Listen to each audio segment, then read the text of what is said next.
ఎవరిదో ప్రాణం సప్త సముద్రాల అవతల ఉన్నటువంటి చిలుకలో ఉంది అని మనం పుస్తకాలు చదువుకున్నాం, కథల పుస్తకాల్లో. ఇప్పుడు ఆంధ్రప్రదేశ్లో కూడా కూటమిని డీల్ చేస్తున్నటువంటి తెలుగుదేశం పార్టీ యొక్క భవిష్యత్తు కేవలం జనసేన బీజేపీతో పొత్తు మీద మాత్రమే ఆధారపడి ఉంది.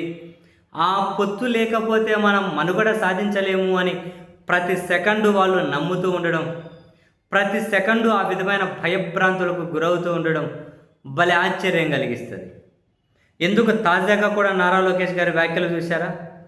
ఆయన ఒక కార్యకర్తలను ఉద్దేశించి మాట్లాడుతూ లేటెస్ట్గా, నేను మన ఇండియా టుడేనా ఆ కాన్క్లేవ్కి వెళ్ళినా అక్కడ యాంకర్ అడిగారు 2029లో మీరు కూటమిగా పోటీ చేస్తారా అని. నేను అన్నాను, మీకు ఆ డౌట్ ఎందుకు వచ్చింది? ఖచ్చితంగా ముమ్మాటికి కూటమిగానే పోటీ చేస్తామని చెప్పాను. ఆ తర్వాత నాకు ఆయన అన్న అంటూ ఉంటారు కదా, జనసేన అధ్యక్షుడు ఫోన్ చేశారు. ఫోన్ చేసి, అరే ఎందుకురా 2029 అనే చెప్పావు, మరో 15 సంవత్సరాల పాటు మనం కలిసే ఉంటాము అని చెప్పాలి కదరా, 29 అని ఎందుకు చెప్పినావురా అని చెప్పి నాకు ఫోన్ చేసి అన్నారు. మరో 15 సంవత్సరాలు కలిసి ఉంటామని చెప్పి మా అన్న నాకు హామీ ఇచ్చాడు.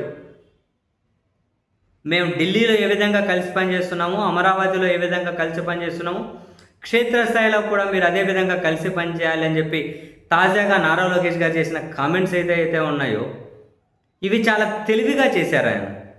చాలా తెలివైన వ్యాఖ్యలు. ఎందుకనంటే కూటమి నుంచి విడిపోలేని పరిస్థితులు ఆ జనసేన పార్టీకి వీళ్ళు కల్పిస్తూ ఉన్నారు.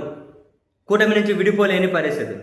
ఒకవేళ విడిపోయే పరిస్థితి వచ్చిందనుకోండి, అరే ఈ సెకండ్ వరకు కలిసి ఉంటామన్నారు, పదే కలిసి ఉంటామన్నారు, 15 ఏళ్ళు కలిసి ఉంటామన్నారు, ఉన్న పలంగా ఏమైంది?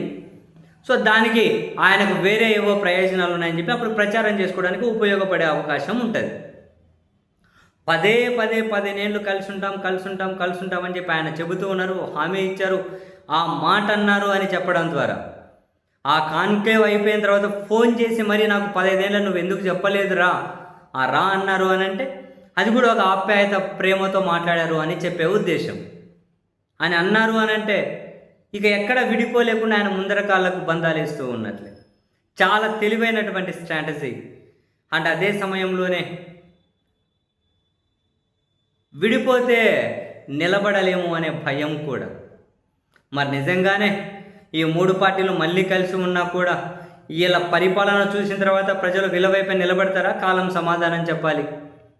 అండ్ జనసేన పార్టీని ఏ సామాజిక వర్గం అయితే వాళ్ళు ఓన్ చేసుకుంటూ వచ్చారో, లేకపోతే సామాజిక వర్గం ఏ పార్టీని అయితే ఓన్ చేసుకుంటూ వచ్చిందో, మరి ఇప్పుడు జరుగుతున్న పరిణామాలు కూడా ఆ సామాజిక వర్గంలో అదే సంతృప్తి కనిపిస్తూ ఉందా, లేకపోతే వ్యతిరేకత కనిపిస్తూ ఉందా? వీటన్నిటికీ కాలమే సమాధానం చెప్పాలి. కానీ రాజకీయాల్లో ఎప్పుడు 2 4 లేకుంటే 3 కాదు, 3 కొన్నిసార్లు కాదు, 5 కాదు కొన్నిసార్లు. రాజకీయాల్లో different calculations, different mathematical principles ఉంటాయి, డిఫరెంట్ ఈక్వేషన్స్ ఉంటాయి. సో మరి మొత్తం మీద అయితే జనసేన వీళ్ళ నుంచి విడిపోని కూడా మొత్తం కన్స్ట్రక్టివ్ ప్లాట్ఫామ్ రెడీ చేసుకుంటున్నారు.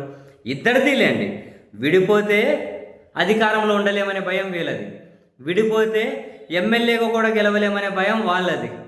ఇద్దరి ప్రయోజనాలు ఉన్నాయి.